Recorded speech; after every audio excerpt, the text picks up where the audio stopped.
Well, hey everybody, it's Paul. Welcome again to the kitchen. As you can see, it's kind of a drizzly, nasty day out there. But I thought it'd be a perfect day to kind of fire up the oven and maybe do some meatballs. It's kind of like a childhood thing that I always enjoyed, but just never seem to make meatballs. I got a recipe here. Of course, I'm gonna switch it up, make it kind of old guy style. They want to do it in the crock pot for like 6 hours, and I'm thinking about just throwing it in the oven, in the Dutch oven, and see what happens. I'll make some changes, of course, along the ways. Let's check it out. Okay, so now the recipe is calling for 2 tablespoons of Italian seasoning. Now I have these. And McCormick makes some great seasoning, but this grinder business is just, my arm's about ready to fall off, and I got about that much, so that's going to have to do. It just does not. I mean, you sit here and you get a little bit, but you know what I mean? To get a lot, it's going to, I mean, it does it, but 2 tablespoons, you're going to be here a while. It's another weird thing about this recipe. Pork rinds. It's calling for a half a cup of crushed pork rinds. Now I gotta say, I'm not a food snob, but pork rinds just smell. Ugh. I know they're popular, people love them. So I don't know what's the best way to do this old school, I guess. This is one that Ben wanted. Ben loves pork rinds, I should say. Guess I need to get a hammer over here or something. Very good. Okay, so we're bringing out the big guns now. Well, let's see, maybe like this first.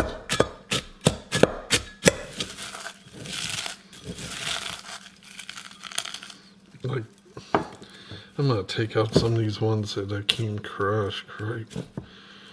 I can't be here all day fighting with a pork rind.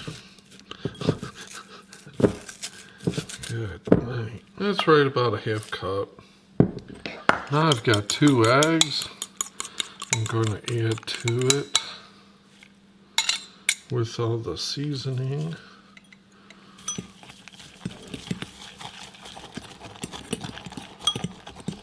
No, it wants me, it calls for turkey, but I'm using beef. And I've got about 3 pounds, give or take, in here.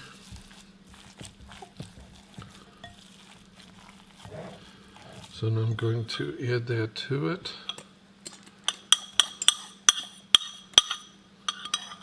And kind of combine. Okay, now for some seasoning, I'm doing a half teaspoon of black pepper and a half teaspoon of garlic salt. Along with those other seasonings. The Italian seasoning, that seems like it should be good. And maybe, just maybe, I'm going to put in some onion powder into the mix. Well, now we come down to making the meatballs. And what's the proper size? Who knows, right?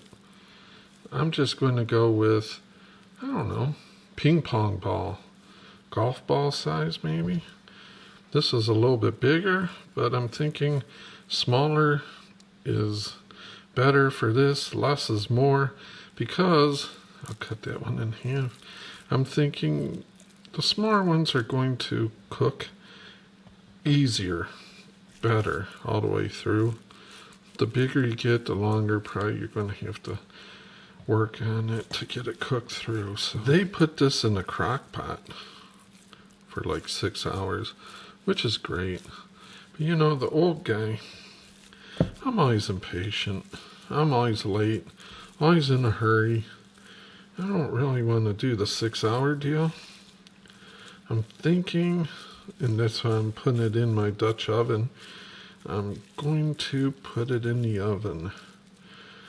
I'm thinking like 350 for maybe an hour or two. Of course, I always use a temp probe and make sure I'll get it to at least 170. Something like that. Maybe.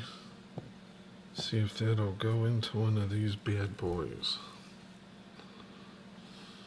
It's too big, isn't it? No, maybe not.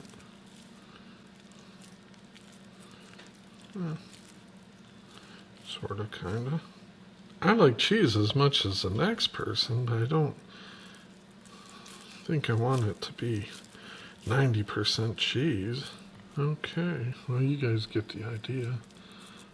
I'm just... Actually, doing the two of them wasn't bad. It makes it kind of easy to put it in instead of trying to stuff it in there. So here you can see I grated up the rest of my cheese. I'm going to use that as a topping. This is what it's looking like. Now this is where I can cheat a little bit, and because I, always like to do things the lazy man way, I'm going to put in some of the diced tomatoes and some ragu chunky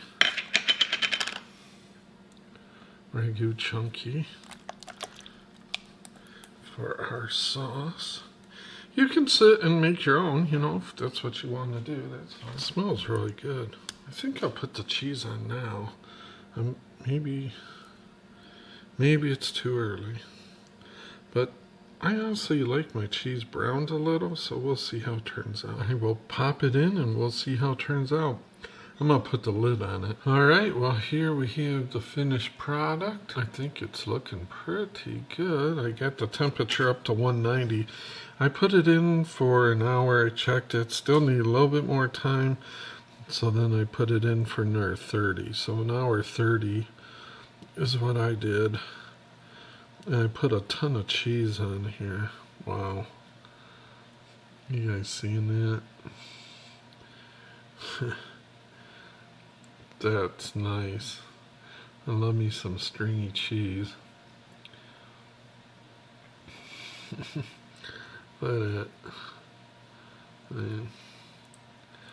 That's just, it won't even break. It's like a rope. Oh my gosh. That is. This is just craziness here. Oh my gosh. Stop.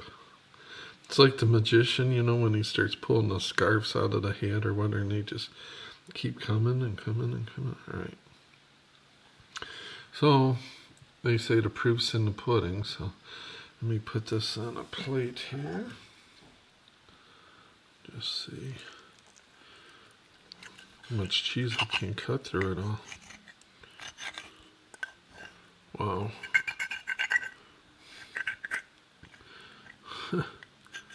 Okay, here we go. I'm pleasantly surprised.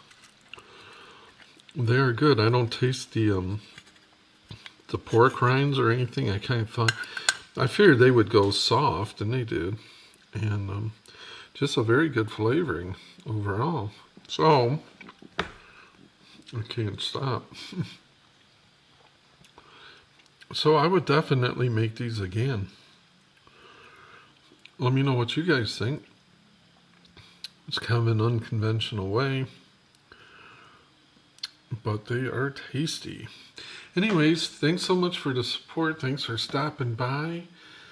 The old guy loves to have the company and the interaction. So, as always, we'll see you soon.